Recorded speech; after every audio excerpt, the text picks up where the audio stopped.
If you really want to hear about it, the first thing you probably want to know is why I was on my hands and knees scrubbing a wine stain while my brother ate roast goose 3 feet above my head.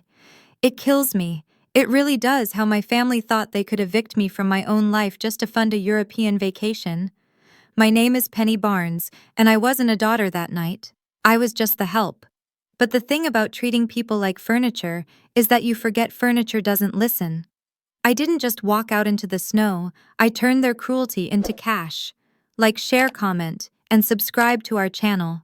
We always appreciate the time you spent here with us. It all started the moment I pulled my car into that long, frozen driveway. The house sat on the hill like a fortification against the winter, a sprawling fortress of gray stone and dark timber that seemed to absorb the light rather than reflect it. It was Christmas Eve in Connecticut, the kind of night where the air is so cold it tastes like iron in the back of your throat. I parked my sedan at the bottom of the driveway away from the heated garage where my father kept the Mercedes and the vintage Jaguar. My car was 10 years old, paid for with shifts standing over hot line cook stations in the city. It had a dent in the rear bumper and salt caked on the wheel wells. It didn't belong here. I didn't belong here. But I walked up the long paved incline anyway, the wind biting through my wool coat. It was a cheap coat, a department store blend that pills at the elbows, offering little protection against the kind of chill that settled over the Barnes estate. Inside, the house smelled of pine needles, beeswax, and expensive scotch. It was a sensory wall that hit you the moment the heavy oak door swung open. The silence of the snow outside was instantly replaced by the performative noise of the holiday. There was jazz playing softly from hidden speakers, the clinking of crystal, and the low murmur of people who have never had to shout to be heard. I handed my coat to the staff, a man I didn't recognize. He took it with 2 fingers as if it might be infectious, and placed it on a rack hidden away from the heavy minks and sables of the other guests. I adjusted my dress. It was simple, black, practical. My mother hated it. "Penny," my mother said. She didn't move to hug me. Eleanor Barnes stood in the center of the foyer, a champagne flute held loosely in her manicured fingers. She was thin, sharp-angled, and glittered under the chandelier light. "You're late. We were about to sit." "Traffic," I lied. There was no traffic. I had sat in the car for 20 minutes down the road, staring at the heater vents, breathing in and out, preparing the armor. "Well, you're here now," she sighed, her eyes raking over me, finding faults I hadn't even known existed. "Your hair is a mess. You look like you've been working in that kitchen all day." "I have," I said. "It's my job." "It's a hobby, Penny. A very greasy hobby." She turned away, dismissing my life with a pivot of her heel. "Go say hello to your father. And try not to mention the hourly wage. It upsets him on holidays." I walked into the great room. The ceilings were 20 feet high, traversed by massive wooden beams. My father, Robert, stood by the fireplace, a glass of dark liquor in his hand. He was a large man, his face permanently flushed, a deep, vascular red, not from embarrassment, but from a lifetime of high blood pressure and absolute authority. He dominated the room just by existing in it. He was talking to a business associate, a man with a soft chin and a nervous laugh. But he stopped when he saw me. He didn't smile. He looked at me the way a banker looks at a ledger that doesn't quite balance. "You made it," Robert said. It wasn't a question. "Merry Christmas, Dad," he grunted, taking a sip of his scotch. He didn't offer me a drink. He never did. In his mind, I was still the child who needed to be managed, or perhaps the employee who hadn't earned the bonus. "Your brother is in the solarium. Try to be civil." Preston, the golden child. He was sitting on a leather ottoman, swirling a glass of wine that cost more than my weekly grocery budget. He was in his late 20s like me, but while I had calluses on my hands from knife work and burns on my forearms from the salamander, his hands were soft. He was finding himself, a process that apparently required indefinite funding and no employment. He looked up, his eyes glassy. He was already drunk. "Pen!" He shouted, his voice too loud for the room. The prodigal sister returns. How's the slop-slinging business? It's being a sous chef, Preston, and it's fine. Sous chef? He mocked, tasting the word. Assistant to the help, noble work, very salt of the earth. I ignored him, my eyes drifting to the corner of the room. There, standing next to the 12-foot Douglas fir, was a camera rig. It was a professional setup, a tripod with a heavy matte box, and a chaotic nest of cables, but the operator was missing. The red tally light was dark. A boom mic stand was folded against the wall. "What's that?" I asked, keeping my voice even. Eleanor drifted back over preening. "Oh, that. The crew from Lifestyles and Legacy was here this morning. They're doing a feature on Connecticut's winter palaces. They filmed the decorations, the exterior, the prep work. Marvelous publicity for the firm." "Why is the gear still here?" I asked. "The crew went into town for dinner," she said, waving a hand dismissively.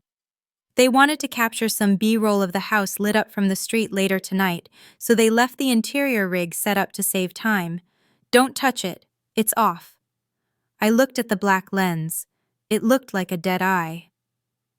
"Of course," I said. "It's off." I reached up and touched the pearl necklace around my throat. It was a single-strand classic, unassuming. The pearls were fake high-quality costume jewelry, but the clasp was heavy. Inside the hollowed-out casing of the magnetic closure was a high-fidelity transmitter active and paired to a receiver 300 yards away. I felt the cool metal against my skin.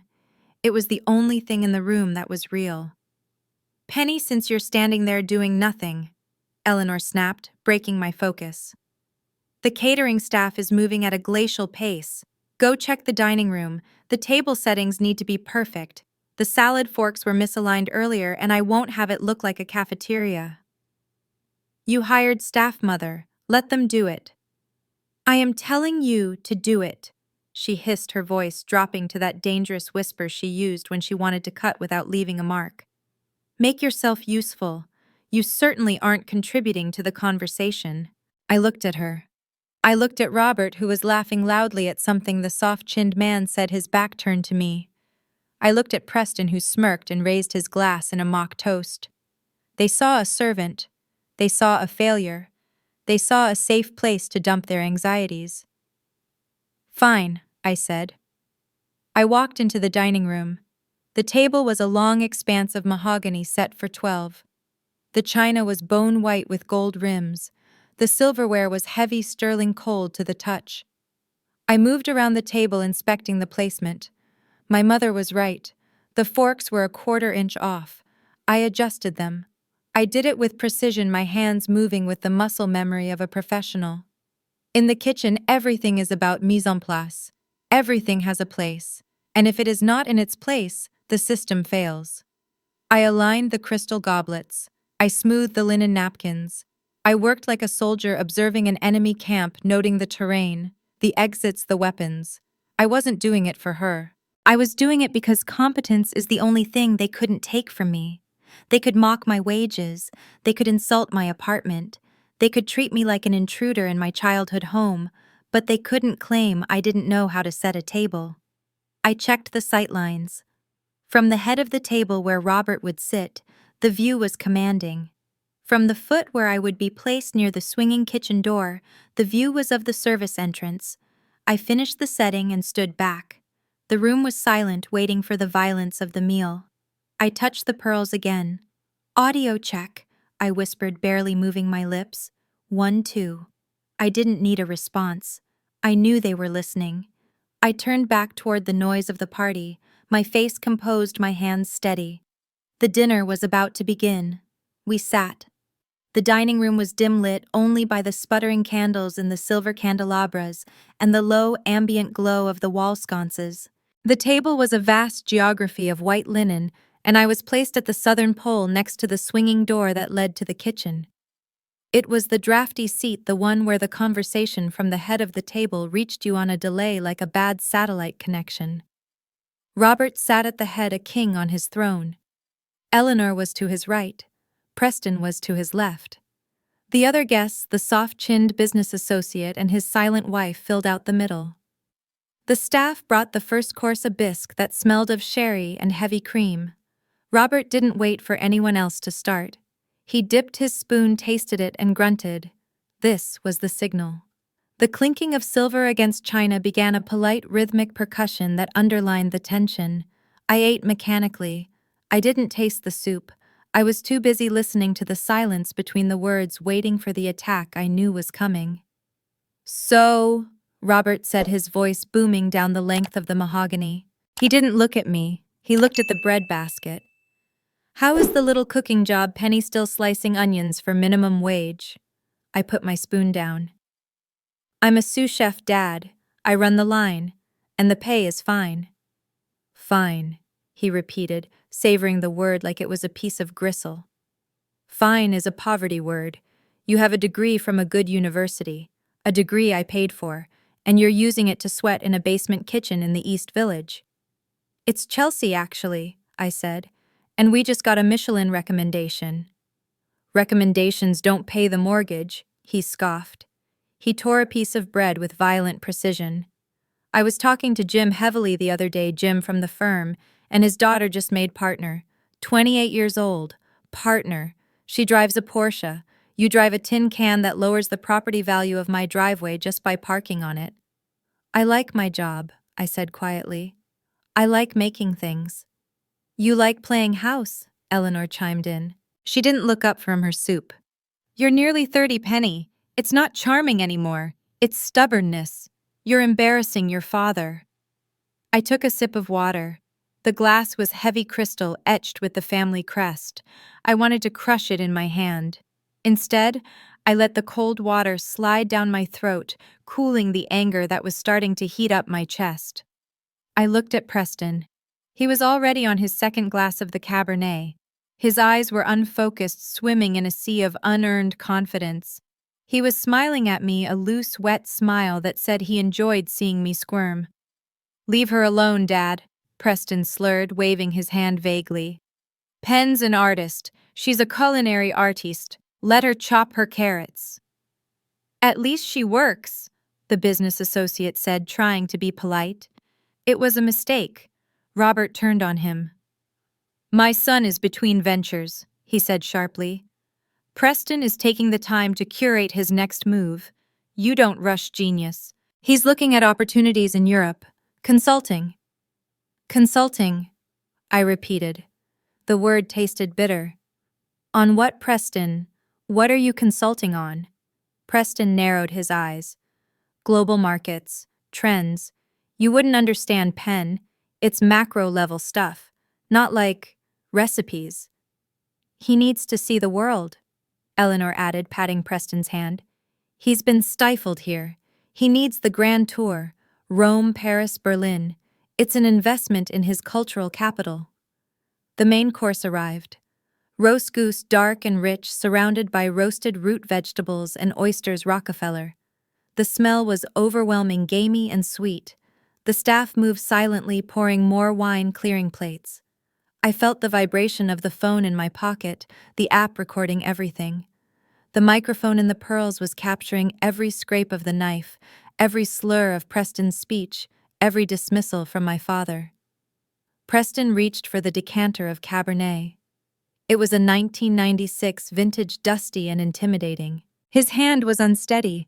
He was gesturing with his other hand, trying to emphasize a point about European currency that made no sense.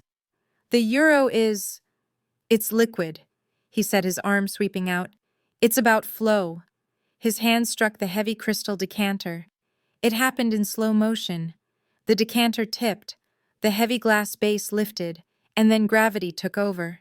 It fell sideways, shattering against the edge of his charger plate before tumbling onto the table. A dark, blood-red tide erupted. It splashed across the white tablecloth, cascaded over the edge, and pooled onto the pristine white Persian rug beneath the table. The sound was a dull thud followed by the splash of liquid. Then silence. Absolute vacuum-sealed silence. The stain on the rug was massive. It looked like a crime scene.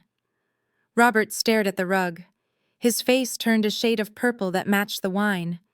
He didn't look at Preston, who was sitting there with his mouth open, holding his wine glass like a shield. Robert looked down the table. He looked at me. Preston? Eleanor gasped. No, Robert said. His voice was low, dangerous. Penny. I blinked. What? Penny, get the club soda, Robert commanded. He pointed at the floor. Don't just sit there, it's setting. The tannins will ruin the wool. Preston knocked it over, I said. I didn't shout, I just stated the fact. Preston is a guest at this table, Robert snapped. You are the one who knows how to clean up messes. You do it all day, don't you? Get the soda, now. The staff started to move forward with towels. Robert held up a hand to stop them. No, let her do it. She needs to learn some humility. She thinks she's too good for this family. Let her show us how useful she can be. My heart hammered against my ribs. This was it. This was the theater of cruelty they thrived on. If I refused, I caused a scene. I became the hysterical daughter who ruined Christmas. If I obeyed, I accepted my place as the scapegoat. I stood up. My chair scraped loudly against the floor. I walked to the sideboard, picked up a bottle of club soda and a stack of linen napkins. I walked back to Preston's seat. He didn't look at me. He was staring at his plate, picking at a potato. I knelt. The floor was hard. The wool of the rug was damp and cold. The wine smelled pungent, alcoholic, and sour. I poured the soda onto the stain. It fizzed, turning pink foam. I began to blot. Harder, Eleanor said from above. Scrub it, don't just dab. I pressed the cloth into the rug. The wine soaked into my skin, staining my fingers. I was on my knees in my Christmas dress at the feet of my brother, scrubbing his mess while my parents watched. Eat, Robert told the table. Don't let the food get cold. They resumed eating. I heard the sounds magnified by my proximity to the floor. The wet chew of the goose, the crunch of the vegetables, the clink of the fork against the teeth. It was a grotesque symphony of consumption. I was invisible, yet I was the center of the room. I was the girl on the floor. So, Robert said, his voice casual now, as if I wasn't scrubbing the rug 3 feet away from him. We need to discuss the logistics for January, Preston. Yeah, Preston mumbled, his mouth full. The trip, Robert said. We've been looking at the numbers. The trust is tied up in the market right now, and I don't want to liquidate the stocks with the capital gains tax being what it is. So I can't go, Preston whined. No, you're going, Robert said. I found a way to free up the cash. I'm selling the apartment. I froze. My hand stopped moving on the rug. The soda fizzed in the silence. Which apartment? Preston asked. The city unit, Robert said. The one on 82nd Street. My apartment. I looked up. I was still on my knees. What? Robert looked down at me, a piece of goose on his fork. The apartment, Penny. I'm listing it on the 1st. The market is high, it'll move fast. I live there, I said. My voice sounded thin, strange. I've lived there for 5 years. I pay the utilities. I pay the HOA fees. I painted the walls. And the deed is in the name of Barnes Holdings LLC, Robert said, putting the meat in his mouth. He chewed slowly. I own the LLC. I own the unit. You are a tenant at will, and the will has changed. You're evicting me, I asked. To pay for Preston's vacation.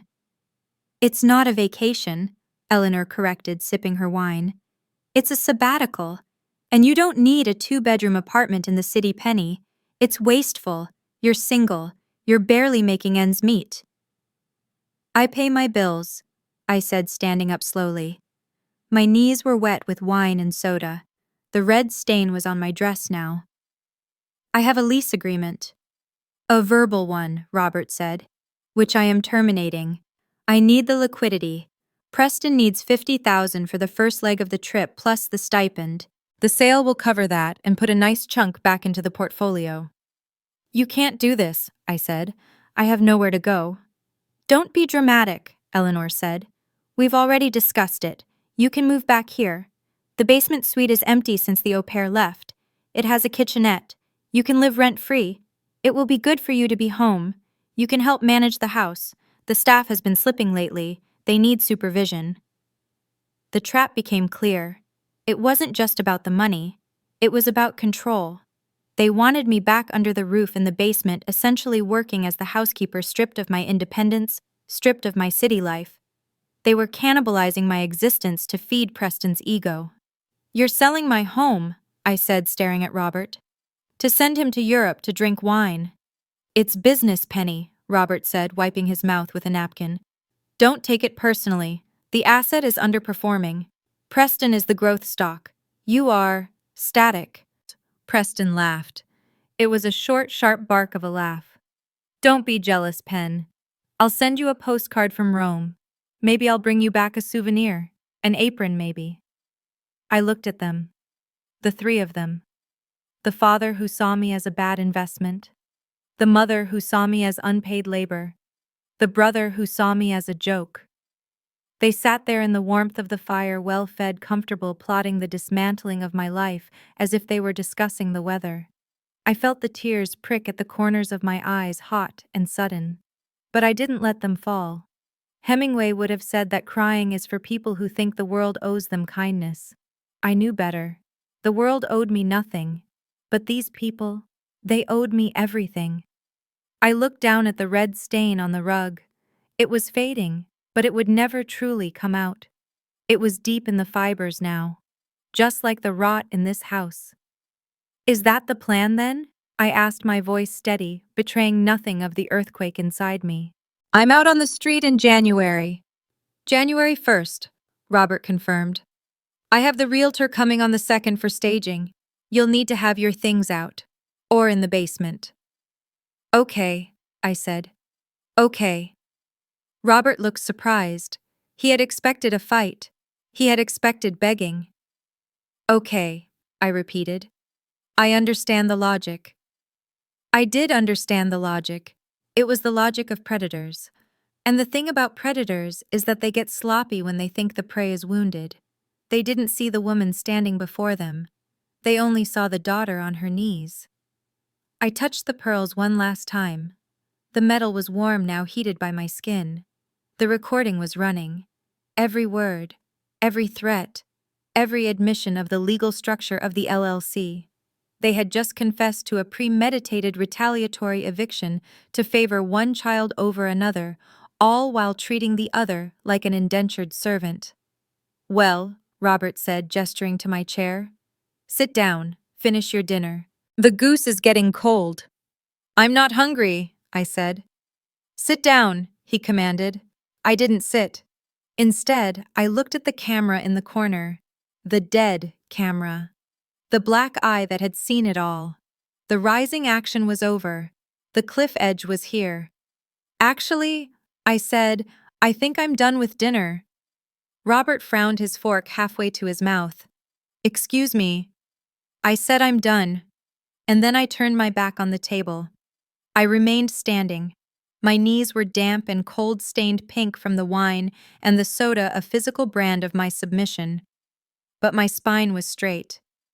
The dining room, usually a cavern of warmth and controlled sound, felt suddenly brittle, as if the air itself had crystallized and was waiting to shatter. "I said sit down," Robert repeated. His voice was not loud, but it carried the weight of the mortgage, the tuition, the years of dictated choices. He held his fork like a weapon tines down. "We are not finished discussing the logistics." "No," I said. "We aren't." I looked at Preston. He was smirking, digging into the oysters, Rockefeller oblivious to the shift in atmospheric pressure. He thought this was just another tantrum, another moment where Penny would cry and then fold, because Penny always folded. "Just so I am clear," I said, my voice projecting to the far corners of the room, to the shadows where the dust motes danced. "You are selling the apartment on 82nd Street, the one I have lived in for 5 years, the one I have maintained." "We went over this," Robert said, irritated. "It's an asset. It's sitting there gaining equity, and I need the cash flow now. It's simple economics, Penny. Don't make it emotional." "And you are using the proceeds," I continued enunciating every syllable, to fund a year-long recreational trip for Preston, because he needs to find himself after quitting 3 jobs in 2 years. Hey, Preston protested, his mouth full. I didn't quit, I pivoted, and it's not recreation, it's networking. To fund Preston, I repeated, ignoring him, keeping my eyes on my father. And you are offering me the basement, as a condition of my employment here, unpaid employment. It's room and board, Eleanor interjected, looking bored. It's a fair trade. You can help with the linens. You have an eye for detail, as we just saw with the rug. So to clarify, I said, I am being evicted to fund a vacation for the son who just destroyed a $6,000 rug while I am expected to clean it up. Robert slammed his hand on the table. The silver rattled. Enough! Yes, that is the arrangement. It is my money, my house, my deed. I can burn that apartment to the ground if I want to. I don't need your permission to manage my estate, and I certainly don't need a lecture from a line cook on finance. It's done. The realtor comes Tuesday. If you aren't out, I'll have the locks changed. Do you understand? It is my name on the paper. I own you. I own where you sleep. And don't worry, Pen, Preston chuckled, raising his glass. I really will send that postcard. Maybe from the Amalfi Coast. I hear the seafood is better than whatever slop you make. The cruelty hung in the air, absolute and undeniable. It was a perfect crystalline moment of abuse. They had said the quiet parts out loud. They had codified their disdain. I let the silence stretch for 3 seconds. 1, 2, 3. Then I turned my head. I looked directly into the black, unblinking lens of the camera rig in the corner of the room. I stopped looking at my father.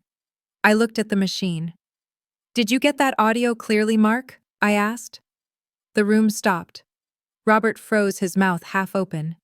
Eleanor lowered her glass. Preston blinked, confused. Who is Mark? Robert asked. He looked around the room, expecting to see a servant he had forgotten. I reached up to my neck. I unclasped the pearls. The magnet clicked, a small mechanical sound in the stillness. I pulled the necklace from my skin, the fake pearls clicking together. I walked to the table and placed the necklace gently next to the platter of roast goose. The gain was a little high on the shouting, I said to the room, but the clarity was excellent. Penny, what are you doing? Eleanor asked, her voice trembling slightly. Put your jewelry back on. You're acting hysterical. I didn't answer. I looked toward the front hallway. The heavy oak front door, the one that was double-locked and bolted against the winter, clicked. Then it groaned. A gust of wind howled into the foyer, carrying snow with it. The temperature dropped 10 degrees in a second. Heavy boots stomped on the marble. What the hell? Robert stood up, his chair tipping backward and crashing onto the floor. Who is there? I'll call the police. 3 men walked into the dining room. They brought the cold with them. They were dressed in black parkas, snow melting on their shoulders. The man in the lead was Mark. He was 40, bearded, wearing a headset around his neck and holding a clipboard. Behind him was a cameraman with a massive shoulder-mounted rig, the red REC light glowing like an ember in the dim room. A sound guy followed, holding a boom pole. They didn't look like guests. They looked like a tactical team. Audio is crystal clear, Penny, Mark said. He didn't look at my father. He looked at the necklace on the table. We got the whole exchange. The levels on the eviction threat were perfect. Robert's face went from purple to a ghostly ash gray. He looked at the camera, then at Mark, then at me. Who are these people? Get out. This is private property. This is a home invasion. Cut, Mark said to the cameraman, but the red light didn't go off. Keep rolling on the reaction. This is gold. I said get out, Robert roared. He moved toward them, his fists clenched. I am Robert Barnes. I will have you arrested. I will sue you into the ground. Mark didn't flinch. He stepped forward, blocking Robert's path with a casual professional indifference. He held up the clipboard. You can call the police, Mr. Barnes, Mark said calmly. But we aren't trespassing. You invited us. I did no such thing, Robert screamed. Spittle flew from his lips. I don't know who you are. You signed the location release yesterday, Mark said. He flipped a page on the clipboard and tapped a signature at the bottom. Robert J. Barnes, dated December 23rd, paragraph 4, section B. You granted Titanium Media full unrestricted access to the property and the subjects within for the purpose of filming candid family interactions for a documentary project. That was for Lifestyles and Legacy, Eleanor shrieked. She was clutching her napkin to her chest. They were here to film the decorations. It was for the Home and Garden channel. Mark smiled. It wasn't a nice smile. It was the smile of a man who makes television for people who like to watch train wrecks. Read the header, Mrs. Barnes. The production company is Titanium. The working title listed on the release isn't Lifestyles. That was just the pitch deck we sent over to get the foot in the door. He turned the clipboard so she could see. The project is titled Rich and Ruthless Inheritance and Abuse. Mark read. It's a docu-series about wealth disparity and toxic family dynamics. It airs on streaming next week. We've been filming the exterior for 3 days, but tonight was the main event. You lied, Robert stammered.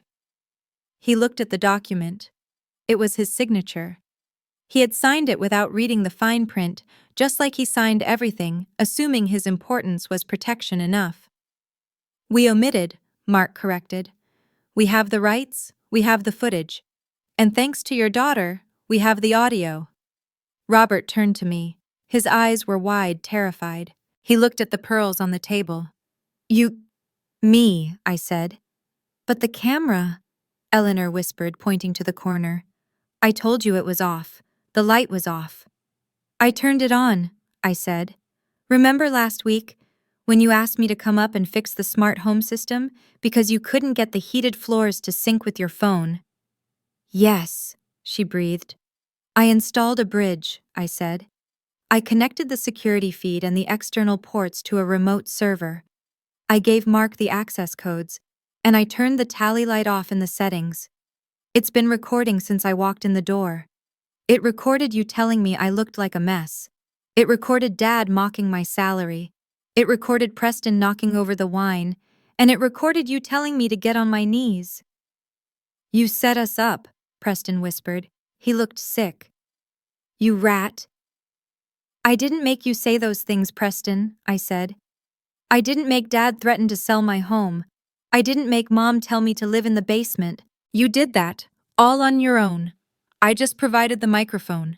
The cameraman stepped closer, the lens zooming in on Robert's face. The light was blinding in the dim room. Robert shielded his eyes, shrinking back. For the first time in his life, he wasn't the biggest thing in the room. The lens was bigger. The truth was bigger. Turn it off. Robert yelled, backing away until he hit the sideboard. A vase wobbled. I revoke consent. I revoke it. Clause 12. Mark said, not looking up from his notes. Consent is irrevocable once filming has commenced on key dramatic events. And frankly, Bob, you just gave us the best 10 minutes of reality TV I've seen this fiscal year. The eviction notice, the I own you line, that's going in the trailer. How much? Robert gasped. He was bargaining now. It was the only language he knew. How much to kill it, I'll pay you. Name the number. We aren't a blackmail ring, Mr. Barnes, Mark said. We're journalists, sort of. Everything has a price, Robert insisted. He was sweating. The red flush of his face was patchy now. Penny, tell them to stop. I won't sell the apartment. You can keep it. I'll sign it over to you. Just make them stop. I looked at him. He was pathetic. He was offering me the scraps of my own life back, thinking it was a gift. I don't want the apartment, Dad, I said. I don't want anything you have. Then what do you want? He cried. What is this about? It's about the stain, I said, pointing to the rug where the wine was still drying, a dark, permanent scar on the white wool. It's about showing the world what happens when you think you can treat people like dirt just because you pay for the soap. I picked up my glass of water. My hand was steady. I drank. Keep rolling, I told Mark. Rolling, Mark confirmed. The wind from the open doors swirled around the table, extinguishing the candles one by one. The room grew darker, lit only by the harsh artificial sun of the camera light. We were no longer a family having Christmas dinner. We were a cast of characters in a tragedy, and the final act had just begun. The energy in the room shifted. It was no longer a dinner party, and it was no longer a shouting match. It was a hostage situation, but the hostages were the people who owned the house. Robert stood by the sideboard, his chest heaving, the color draining from his face until he looked like wet clay. He was a man who understood leverage better than anyone.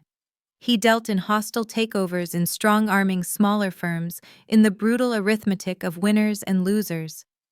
He looked at the camera, then at Mark, and then at the signed release form on the clipboard. I saw the calculation happening behind his eyes. He wasn't thinking about Christmas anymore. He was thinking about the board of directors. He was thinking about the morality clause in his contract with the firm. He was thinking about the stock price. If this footage aired him screaming that he owned his daughter, the Weinstein, the eviction, the sheer naked avarice of it, he was finished. The reputation he had spent 40 years manicuring would be shredded in 40 minutes of prime time. He slumped. Physically, he seemed to lose 3 inches of height. The predator became the prey. He wiped his forehead with the back of his hand. "Okay," he said. His voice was a rasp. "Okay. Let's be reasonable. Let's be civilized." "We are very civilized," Mark said, tapping his pen against the clipboard. "We're just documenting." "You want money," Robert said. It wasn't a question. It was the only solution his world allowed. "Everyone wants money. Fine. I will buy the footage. I will buy the rights to the project. I will pay the kill fee. Just tell me the number. Is it 50,000, 100? Mark laughed. It was a dry, hollow sound. "Mr. Barnes, the network has already bought the pilot based on the dailies we sent over this morning. The sizzle reel of your wife berating the landscaping crew got a standing ovation in the boardroom. This isn't a freelance gig. This is a series order. We aren't killing it." 200,000, Robert pressed, desperation creeping into his tone. "Cash, tonight. I have it in the safe." "It's not for sale, Bob," Mark said. "The story is the asset, and the story is good." Robert looked at Eleanor. She was sitting perfectly still, staring at the centerpiece, her face a mask of shock. She realized, perhaps for the first time, that her social calendar was about to be incinerated. The charity galas, the garden club, the luncheons, they were gone. She would be a pariah. Then Robert looked at me. He didn't look angry anymore. He looked old. He looked at me like I was a stranger he had accidentally handed a loaded gun. "Penny," he said. "Please, we are a family. You can't let them do this. You can't let them destroy us. Talk to him. Tell him you withdraw your cooperation." "I signed a contract too, Dad," I said. My voice was calm. The adrenaline was a steady, high-pitched hum in my blood, like a high-tension wire. I felt incredibly awake. "I can't breach my contract. That would be bad business. You taught me that." "This isn't business," he shouted, then caught himself glancing at the camera lens. He lowered his voice to a hiss. "This is your life. This is your inheritance. If you do this, I will cut you off. I will write you out of the will tonight. You won't see a dime. Do you understand? You will be destitute." I wiped my hands on the napkin. I felt clean. "I'm already destitute, aren't I? You just evicted me. You just told me I had to live in your basement to earn my keep. You can't take away what you never really gave me." Mark cleared his throat. He reached into the inner pocket of his parka. "Actually, that brings us to the administrative part of the evening." He pulled out a thick manila envelope. He didn't hand it to Robert. He walked around the table, past the ruined rug, past the cowering Preston, and handed it to me. "What is this?" I asked. "Payment," Mark said. "Per your contract. This is the first tranche for your role as consulting producer, plus the exclusive life rights option fee." I opened the envelope. Inside was a check. It was blue-printed on heavy paper. I looked at the numbers. $500,000. I stared at it. It was $500,000. It was more money than I would make in 10 years of cooking. It was a house. It was a restaurant of my own. It was freedom. Is that real? Preston asked. His voice was small, trembling. He was craning his neck to see. It's a cashier's check, Preston, I said. It's as real as it gets. 500,000, Preston whispered. He looked at Robert. Dad, that's my trip. That's the capital. Robert didn't answer him. He was staring at the check in my hand with a look of pure horror. He realized the dynamic had not just shifted, it had inverted. I didn't need him. I didn't need his allowance, his co-signed leases, or his conditional love. I had just sold the trauma he inflicted on me, and the market value was higher than his approval. You sold us out, Robert whispered. For money. No, I said, folding the check and sliding it into the pocket of my dress. I sold my perspective. You just happened to be the villain in it. If you had treated me like a daughter instead of a servant, the footage would have been boring. You made it valuable, Dad. You did this. Mark signaled the cameraman. The red light blinked off. Okay, we have what we need for the teaser. We'll be outside for B-roll of the exit. Penny, we'll see you at the studio on Monday for the interview segments. I'll be there, I said. The crew backed out of the room, professional and efficient, leaving the cold draft in their wake. The heavy door clicked shut, but the damage remained. The silence that rushed back into the room was heavy, suffocating. I looked at Preston. He was staring at his wine glass, the liquid trembling. My trip, he mumbled. It's gone, isn't it? I imagine Dad is going to need a lot of liquid cash for legal fees, I said. Defamation suits are expensive to lose, Preston, and crisis PR firms charge a fortune. I don't think there's going to be much left for the grand tour. Preston looked at me with genuine hatred, but there was fear behind it too. He was a child who had just realized the nursery was burning down. I walked over to the coat rack in the hallway. I could feel their eyes on my back. I put on my cheap wool coat. I buttoned it all the way to the chin. Penny, Eleanor said. Her voice was cracked. Where are you going? Home, I said. You can't leave, Robert said. He was leaning on the table now, supporting his weight on his knuckles. We have to fix this. There is nothing to fix, I said. The ink is dry. I paused at the door. I looked back at the dining room one last time. The candles were out. The food was cold. The rug was ruined. It was a scene of perfect devastation. Oh, I said as if remembering a minor detail. About the apartment. Robert looked up, a flicker of hope in his eyes. He thought I was going to negotiate. He thought I was going to ask to stay. You wanted to sell it, I said. Go ahead, sell it tomorrow. List it tonight. I don't care. But where will you live? Eleanor asked, confused. I patted the pocket where the check sat against my hip. Anywhere I want. I don't need your apartment anymore, and I certainly don't need your basement. I opened the door. The night air rushed in, cleansing and sharp. Goodbye, I said. I stepped out into the snow, leaving the door wide open behind me, letting the winter come inside to take its place at the table. I stepped onto the porch. The slate stones were slick with a fresh layer of powder, the kind that hides the ice beneath. I didn't close the door behind me. I left it gaping wide, a rectangular wound in the facade of the house spilling golden light onto the snow.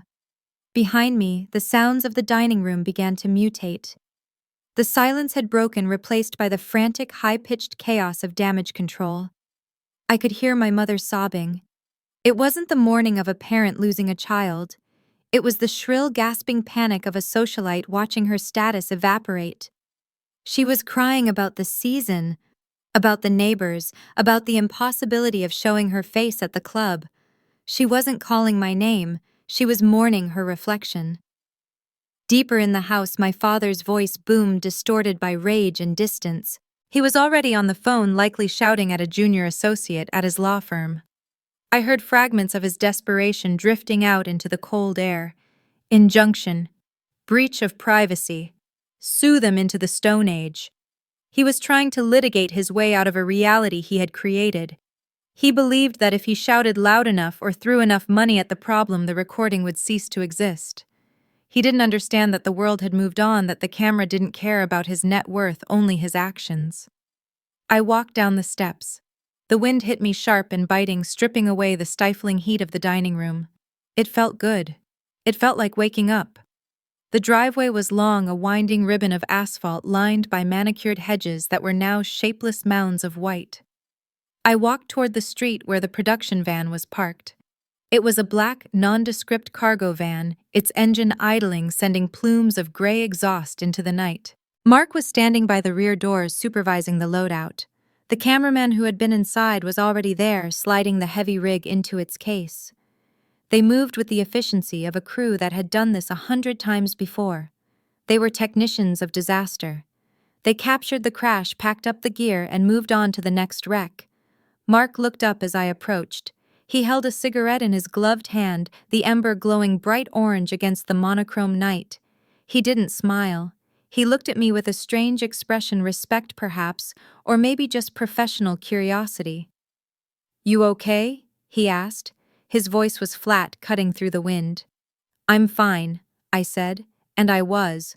My hands weren't shaking anymore. "We got what we needed," Mark said, taking a drag.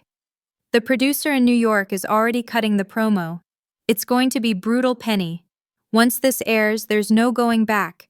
The internet is going to eat them alive." "I know," I said. "They have good lawyers. They'll survive." "Maybe," Mark shrugged. "But they won't be the same. Reputation is like glass. You can glue it back together, but you can still see the cracks." He gestured toward the van. "You want a ride? We're heading back to the city. We can drop you off." I looked at the van, warm and full of people who knew the truth. It would be easy to get in. It would be easy to let them drive me away from this place. But I shook my head. "No," I said. "I have my car." "Suit yourself," Mark said. He dropped the cigarette and crushed it out with his boot. "See you Monday. Don't be late. The interview is the anchor for the whole episode." "I'll be there." I walked past them further down the driveway into the darkness where the streetlights didn't reach. My car was parked near the stone wall that marked the property line. It was a 10-year-old sedan rusting at the wheel wells, covered in a thin sheet of snow. It looked small and pathetic against the backdrop of the estate. But it was mine. I had bought it with my own money. I paid for the gas. I paid for the repairs. It was the only thing on this property that my father didn't own. I reached the car and stopped. I put my hand in my pocket. My fingers brushed the envelope. The paper was stiff cold.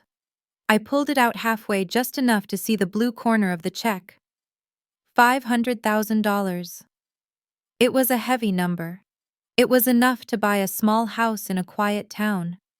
It was enough to open the bistro I had sketched out in notebooks for years. It was enough to disappear. For years, money had been the weapon my father used to bludgeon me into submission. He used it to tether me, to control where I lived, what I did, how I spoke. He thought money was a leash. I pushed the check back deep into my pocket. It wasn't a leash anymore. I had taken the weapon out of his hand and turned it around. It was just currency now. A resource. It was the price of the wine stain on my knees. It was the back pay for a lifetime of being made to feel small. I turned around and looked back at the house one last time. From this distance it looked like a mausoleum. The gray stone was impenetrable, cold, lifeless. The light spilling from the open door didn't look inviting. It looked like a fire burning inside a tomb. I thought about the people inside. Robert screaming into a phone. Eleanor crying over her social calendar. Preston drunk and terrified, realizing the world doesn't care about his potential.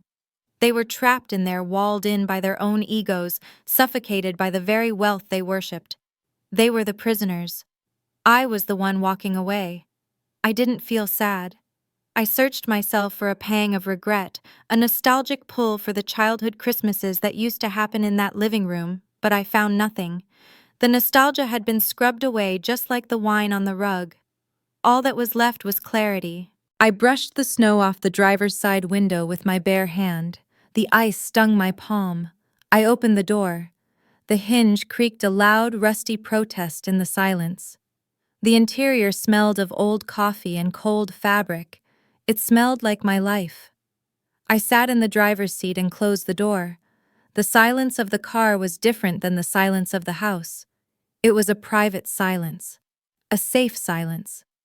I put the key in the ignition and turned it. The engine sputtered, coughed once, and then roared to life. It wasn't a purr like my father's Jaguar. It was a rough, mechanical growl. The heater blasted cold air, but I didn't mind. I turned on the headlights. Two beams of yellow light cut through the darkness, illuminating the falling snow. I shifted into gear. The tires crunched over the gravel. I didn't look in the rearview mirror. There was nothing behind me worth seeing. I drove through the stone pillars of the gate and turned onto the main road. The trees loomed overhead, their branches heavy with white, forming a tunnel. I pressed the accelerator. The car surged forward. I was driving toward the highway, toward the city, toward a small, empty apartment that I would have to vacate in a week. I didn't have a home to go back to, not really, but I had the means to build a new one. I was alone in the dark, moving at 60 miles an hour over black ice. It should have been terrifying. But as the wind rushed over the windshield and the tires hummed against the asphalt, I realized I wasn't afraid. I rolled the window down an inch. The air rushed in freezing and wild. I breathed it in deeply, filling my lungs until they burned. It tasted of iron and snow. It tasted sharp and clean. It tasted like freedom. The engine's hum fades as the city lights begin to blur into a new horizon, leaving the stone walls of the Barnes estate far behind. Penny's journey reminds us that dignity cannot be bought, but it can certainly be reclaimed. If you enjoyed this narrative of resilience, please subscribe and leave a comment below. We read every single comment of your thoughts. Thank you for listening. This has been a story from Revenge Hour. We'll see you next time.